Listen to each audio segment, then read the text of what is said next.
Apenas parpadea, el pensamiento en vela. No es fantasma ni idea, mi muerte centinela.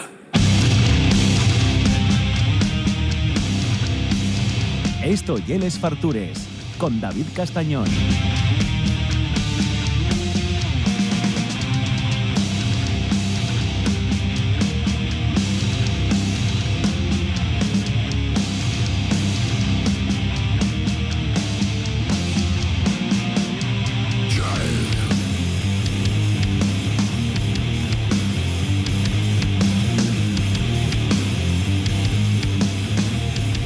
Bueno, este ritmo rompecuellos, para citar la mía melena, que sé que vos presta tanto, corresponde a los dos siguientes invitados que tenemos con nosotros.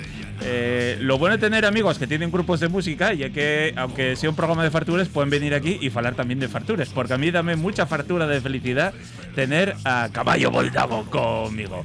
Estoy con David Leónidas, con Jorge, el reverendo Moldavo. ¿Qué tal, amigos? ¿Cómo estáis? Muy bien, muy bien, estar contigo. Encantadísimos aquí contigo, tío, David. Tienes la voz más radiofónica del mundo. Eso me dicen. Quítame el programa, tío.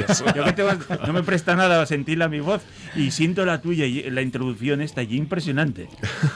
Hacemos lo que podemos. Sí, no, pero la voz del reverendo es profunda. Sí. Claro, muchos discursos, muchas homilías.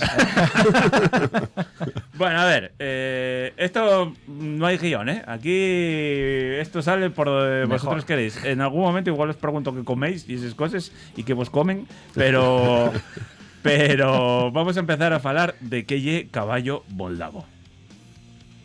Bueno, Caballo Moldavo lle un proyecto de Jorge, que cuando nos conocimos, ¿no? Nos conocimos, por supuesto, gracias a Leña, que es la persona que conoce todo el mundo. Leña lle como el aglutinador total, ¿eh? Y el conglomerado es la todo masa. El mundo conoce a Leña, todo el mundo quiere a Leña, todo el mundo abraza a Leña y presta porque él va poniendo en contacto a mucha gente. La verdad que es un crisol de conocimiento. Un nexo entre... Y yo informático, mira tú, que normalmente son raros y mala gente. Total, en este caso se rompe el molde. Sí.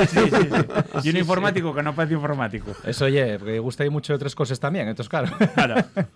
Bueno, y entonces ahí nos conocimos y bueno, Jorge tenía un proyecto con Luis Melero, de, bueno, pues algo que tenía como un germen de la música que querían hacer y bueno, al final contactó conmigo porque bueno, yo aporreaba un poco la guitarra de aquella. Y bueno, pues ahí empezó un poco todo, que él tiene un proyecto, se llama Caballo Moldavo, a mí el nombre ya, esa potencia. Ya mola, Ahí digo, ya mola. Cago en Dios, yo. Te vas a acordar de ¿Qué vamos a hacer? No sé lo que vamos a hacer, ya me va a molar. Con Caballo Moldavo no va a ser bossa nova, ya te lo digo yo. Lo de Caballo Moldavo, ¿cómo se te ocurrió? Pues bueno... ¿Tú qué llevas cantando toda la vida? No, a ver, yo siempre tuve alguna bandilla, alguna cosa, algún proyecto y tal que al final no se concretó porque yo la verdad estuve 15 años en una empresa que estuve prácticamente currando fuera, entonces no me daba tiempo, no me daba la vida, estaba de lunes a viernes fuera, muchos fines de semana fuera, entonces no me dio la vida nunca para concretar nada o hacer algo serio. Pero fue justo en esa época que cuando cambié de trabajo, empecé a trabajar aquí en Oviedo ya por semana, entonces dije, ojo, esta es la mía, tengo que montarlo. Ya había ido, sé con experiencia, pero bueno. Eso estamos hablando 2019. 2019. Por ahí, ¿no? Concretamos... El contacto en la tercera fase fue 2018. Sí. Y 2019 ya has concretado del todo. Empezasteis sin pandemia, básicamente. Sí, nos la comimos. De hecho cuando estábamos grabando, cogimos todos el COVID. Tanto Álvaro Bárcena, que nos grababa de aquella. Sois de rozabos. Total. Hombre, si la cuadra es pequeña. El establo y lo que tiene. Abrevas ahí de la misma botella muchas veces. Pero bueno, montar un grupo en Asturias, vosotros que conocéis mucho la escena que hay por ahí, y es muy complicado. Y montar un grupo que se mantenga en el tiempo y que siga con una formación estable, para mí me parece imposible cuando tenéis que sacar tiempo libre de vuestros trabajos para ensayar, para tocar, o sea, y toda una vida de sacrificio muy grande, ¿no? Y solo ir de comedia y ahora vamos a tocar y pasar guay. No, realmente yo creo que lo que siempre tenemos muy en cuenta, ya que empezamos una banda siendo amigos, yo no quiero un mercenario, no queremos mercenarios que toquen lo que digamos, ni nada. Lo que queremos es primero que haya una conexión personal real, porque eso sí se va a mantener en el tiempo. Es que si no hay egos, es otra cosa importante. No porque yo componga una serie de riffs y luego venga a lo mejor Juan y me quiera cambiar alguna parte para darle un poco más de sentido. Ok, bien, o sea, no hay fallo. Y como no hay fallo entre nosotros, eso es un poco lo que yo creo que permite seguir de una forma completamente autoproducida y como lo que dices, no es fácil, no hay facilidades tampoco. Además siempre decimos el tema de tocar en directo ahora y pagar por tocar. Sí, ¿no? Sí, eso sí. Tristemente... Que es muy triste, cambió así.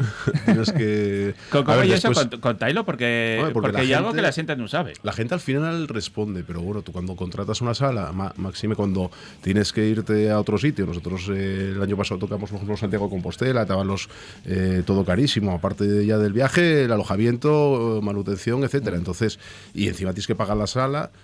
Y después a ver la gente que te viene, porque aquí, por ejemplo, sí que tenemos nuestros moldavios, nuestra gente que nos sigue y tal, pero fuera es más complicado, nos tienen menos escuchado y depende un poco de la banda soporte, etcétera.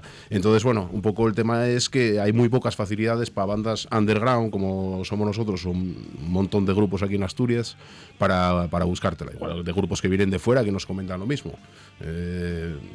Grapeshot, por ejemplo, que vinieron de Madrid, pues, imagínate, es una movida, son 500 y pico kilómetros, y al final nunca sabes si 4, 5, 6 personas. Eso es desplazar y, hostia, claro, al final siempre haces un poquitín. Y dependes al final, o sea, no vas a precio cerrado, tú dependes del número de entradas que se venda o de la barra o, bueno, de lo que tú primero hacerte cargo del alquiler de la sala y del técnico, eso es lo primero. Y a partir de ahí, si ganes algo... Si ganes algo ya, y si empatas, o sea, que nosotros muchos de los bolos que dimos fuera y tal, que hicimos una mini gira hace 2 años por Galicia y tal, con empatar ya nos valía. O sea, que quiero decir, joder, cubrimos gastos al menos. Y bueno, y gente que a lo mejor no tenía otra manera de escucharte o tal, tuvo acceso a tu música. Eso ya sí. Pero bueno, fácil no lo tiene nadie en este mundo. Pero precisamente en el musical, yo creo que de la pandemia para acá cambió completísimamente el modelo de negocio. Ahora todo el mundo, claro, escucha las canciones por ahí en Spotify, ya ves que con la calidad musical que tienen, que tú estás ahí matándote con un técnico de sonido para grabar un tema y luego lo ponemos de mala manera caminando con unos cascos que vete otros a ver por la calle, ¿no? Inalámbricos y esas cosas. Los del Alsa. Eso. Los cascos del Alsa. Ratoneros. Ahí. Claro. Con los medio ratones y después Spotify, que por ejemplo de las plataformas es de las que peor calidad tienen tal en streaming. Pero bueno, que al final. Y luego ves un 0,0000000 un céntimo porque reproduzcamos una canción vuestra, ¿no? Bueno, nosotros ya eso ni lo pensamos. No ves una puta perra, o sea, igual Metallica sacan papipas, porque Spotify no está hecho para el músico, está claro. Claro. No, negocio... está todo un poco en contra. Al final remamos un poco en contra corriente. Sí, pero bueno. Claro, pero antes, tú, yo qué sé, sacabas un disquín, empezabas a venderlo con los colegas, empezabas por les sales un poco aquí afines. Más o menos, llegaba uno y al mayor te metía como de telonero en unos fales, ibas un poco más grande. Y por lo menos tenías como, a mí dame la sensación, una mini oportunidad de asomar una cabecina, ¿no? Que muchos quedaban por el camino.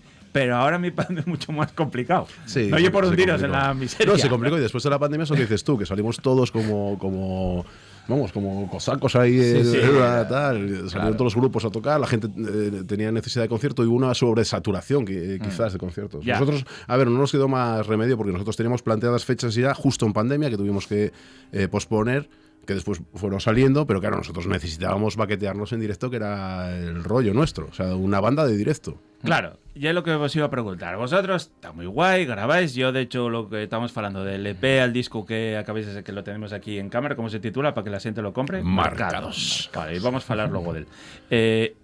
Sois un grupo de ir a Bebos a tocar en directo porque transmitís una energía que transmite a los que estamos allí. O sea, yo animo a la gente que, aunque no esté muy del estilo musical o tal, que vaya una vez, porque va a cambiar completamente la visión que tiene de ir a un concierto, pues ese estilo de música. Total, nos entregamos ahí 100%, recibimos muchísima energía. Nos pasó, por ejemplo, una presentación del disco ahí en la Gong y tal, que, bueno, teníamos, como siempre tienes, otros conciertos y tal, y masivos, que la gente fue, de hecho, por ejemplo, en La Lata habían hecho sold out a 5 pasos de la Gong donde tocamos, y así todo vinieron 100 y pico personas, y nos devolver una energía que nosotros planteamos en directo que al final te hace crecerte, o sea, te vienes arriba. Yo me acuerdo que veníamos de currar todos y yo estaba fecho polvo y da igual, o sea, es que lo das, te vacías. Una pasada. Pero bueno, aquí el amigo John frontman brutal, se mueve por el escenario, hasta echa unos pasos de baile y esas cosas, todo. Y luego los discursos del reverendo son brutales, ¿no? Entre canción y canción. Lapidarios. Siempre. Eso. Y no, pero yo es verdad que la voz, el tubo zorrón, y es brutal, pero digo que a veces ves a gente que falta la actitud, joder, pero yo que vosotros tenéis las dos cosas, la parte técnica, para el vozarrón, pero luego sois tu actitud en el escenario. Sí, al final es que yo creo que como vamos tanto de conciertos, vemos tantos bolos, al final, si es que puedes escuchar en directo un grupo y si te transmite lo mismo que escucharlo en un disco en el sofá de tu casa, ¿no? Ya estás metiéndote con Dream Theater, tío. Ya empezamos mal. No, me estoy metiendo con John Myung. Ya empezamos mal. Ya particularizando. No, bueno. Y con Tool. No, hombre, eso ya de ascensor, ¿vale? Eso, una música muy curiosa. Para sube y baja. Para escuchar el hilo musical de la carnicería, lo que quieras. Está bien, hombre, cada cosa en su sitio. Pero que habíamos dado un... Yo para eso. No, yo de rodillo. Yo de rodillo. Yo para despeinarte. Eso, yo para despeinarte. La conciencia. El que habíamos dado no está pastando, precisamente. No, molome rock monolítico. Que es mi manto. Igual hay una definición gloriosa, ¿eh? Es que odiamos mucho el tema de las etiquetas. Entonces, cuando empezamos, como, a ver, nosotros tenemos varias referencias. Yo, de hecho, me acuerdo que os había pasado unas listas y tal de, joder, yo quiero sonar así, pero con letras en español y con otra dimensión. Una cosa que no se hacía aquí, que no hay ninguna banda que haga una cosa similar. Tenían clara la intención, pero claro, cada uno de nosotros viene de cosas diferentes. O sea, Juanín viene del glam, sí que es cierto que Leonidas y yo nos parecemos más en estilos, pero por ejemplo Storin ya hay música más de los 60, 70 rock y tal. El tema de rock monolítico al final es un invento de Naves, en realidad, de Heavy Metal Brigade y tal, que en la reseña del primer EP dijo, suena demasiado potente, demasiado cavernoso, es muy monolítico, y entonces el sonido de ese de metal rock monolítico como que nos encajaba. Pero bueno, es una coña porque en realidad no sabemos nosotros ni lo que estamos haciendo. Al final había gente que decía que era monolítico porque ya tenemos una edad y claro. También. Un poco de cromañón. Me mola. Yo noté dos evoluciones brutales del EP al disco. Una, la calidad de sonido, que ahí se nota la inversión y en perres, y a la hora de hacer un disco que no debe ser barato, ya me contaréis. Y dos, y aquí a David Leónidas, que yo cuando lo conocí de verdad, que sabía tocar el Tino Nino con la guitarra y poco más. Y ahora lo ves hacer solos de guitarra que dices tú, ¿en qué momento, José Luis? Complejísimo. Se hizo un shredder ahí por culpa de Pablo García. Hombre, yo lo que pasa, yo soy consciente de mis limitaciones. No, pero... Y llevo yendo a clase, pues yo de forma asidua con Pablín. Entonces, Pablo García, Warcry, para que no lo conozca, ¿vale? Entre otras, uno de los mayores guitarristas que tenemos en el estado, yo creo que sin duda, vamos. Sin duda, muy grande. Y entonces, claro, yo soy como muy metódico, entonces siempre, aunque yo tengo poco tiempo, realmente, pues, lo decíamos, trabajo y todo esto, al final yo siempre sacar al día un poco para estudiar, porque, a ver, a mí me gusta mucho tocar la guitarra, pero entre gustarte y tocarla bien... Ahí pero empezaste tarde, ¿no? Sí. O sea, empezar la guitarra va unos años. Yo la guitarra empecé hace tiempo, pero era jugar. Vale. No aprendía nada. Tocaba un rifuku pequeño de Ice Earth, me acuerdo de aquella época. Claro, tío. Un poco de serrucho, ¿no? Claro. Pero, y ni bien... Antes de que saltara bueno, con Donald Trump, ¿eh? Sí. Bueno, sí, antes de la banderona y todo eso. Efectivamente. Sí. Pero bueno, luego nada, sí que lo dejé de ver. Luego lo dejé, bueno, la tenía apartada y tal. Y luego, bueno, a partir del primer relincho y tal, empecé a retomar y empecé a ponerme más en serio. Decir, no, pues tengo que ir a clase, yo no puedo... Claro, a mí me gusta mucho componer, pero componer sabiendo cosas, claro. Y estudiando. Entonces yo sí es verdad que una parte de mi día a día lo hago para estudiar y por eso pues sí noto yo en mí, también noto una mejoría y noto que tengo que mejorar más aún. Entonces bueno, voy un poco ahí. Bueno. Es eso, el camino. Pero además ya es el único guitarra, o sea, tú muchas veces empalmes lo que ya el riff con hasta un solo, o sea, que no es fácil, ¿eh? No, todo muy distorsionado. Eso fue lo que me dio más vértigo. Yo riffs o solos, porque yo venía de una banduca que tenía, que era hace ya que éramos dos guitarras, entonces bueno, ahí delegas. Y claro, vas a lo cómodo. No, claro. Aquí sobre todo en directo, porque eso puedes trampearlo en estudio. toca la rítmica y la solista, y después regrabar y cosas de estas. Pero claro, el esfuerzo en directo es doble, o sea, porque al final tienes que disociar. Y nada, él como solista, pues ahora solea y se marcan unos solos brutales y súper técnicos y cada vez mejor. Y aparte, era una cosa que al principio te daba un poco de vértigo. Y recuerdo los primeros arreglos y tal que metió Álvaro Bárcena y tal para el EP. Después esos solos los reinterpretaste, los hiciste tuyos, incluso los variaste y los mejoraste en muchos casos, porque eran mucho más personales ya tuyos. Sí, eso es, Eso es brutal. Y eso en directo con la mayor pose heavy del mundo mundial. Como tiene porque, que ser. Tío, efectivamente. Estás ahí que se come el escenario. La y brutal. actitud. Y brutal. Es que al final te digo que Jorge y yo en este aspecto siempre tuvimos bastante actitud. Yo desde que nos conocimos y eso y tuvimos... Sí, porque Héctor te ha puesto ahí como si fuera por Bueno, orientamiento. no nos metamos con ahora Héctor ya se mueve porque más. Sí, sí que es monolítico. Hay que meterse con Héctor. Es un auténtico menir. Héctor, no te metas con John Myung, y hace lo mismo. No, Bueno, pero Héctor, querémoslo. Y aparte hemos cerrado el círculo moldavo, digamos, con él, porque es el tercer bajista el tercero y el definitivo, esperemos. Mientras nos aguante. Pero bueno, fue moldavo un poco desde que entró y sí que es cierto que no tuvimos hasta ese momento la cosa de tener un bajista tal. De hecho, la mayoría de los ensayos los hacíamos los tres, nada más, el triunvirato. Batería, bajo y guitarra. O sea, sin bajo, voz y guitarra. Y lo guapo, oye, que todos estuvimos de acuerdo, los tres que estábamos todavía, digo, hostia, ¿y Torín? Claro. Yo veo que tiene una foto de perfil en el Facebook tocando el bajo. Claro. Pues iba a venderlo. Yo, pues no lo venda.